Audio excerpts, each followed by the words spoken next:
বকল আব্বা তুমি এখানে? এই জায়গায় লুকা আছো তো আমি সারা দুনিয়া তসতস করে খুঁজতেছি কোনো জায়গায় পাইতেছি না তুই এখানে বলে আছিস তুই কি মনে করছিস তো আমি খুঁজে পাবো না তা কথা কবি না চলো আপনি কিরা যে আমার পোলার বউরে আপনি হাত ধরে নিয়ে যাইতেছেন? আমি হইলাম আলিম শিকদার এই এলাকার মধ্যে সবাই আমার আলিম ডাকাত নামে চিনে পোলা আমার ভাইয়ের ভাগায় নিয়ে এসেছে তুই টাকা লিখে ফেলবো ওই ঘরে তোর কত পোলা করে তুই যদি খালি ওনাকে গায়ে একটা টোকাও দিত তাহলে কিন্তু আমি নিজের বেলা নিজেকে দেখালাম।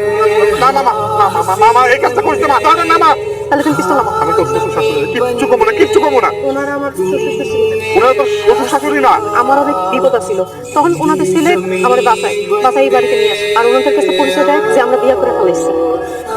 তখন যে করেই হোক ওরে নিয়ে তারপরে তুই আমার বাড়িতে ঢুকবি।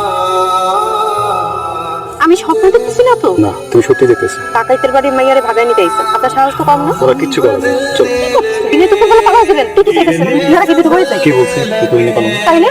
আমার সাথে চল।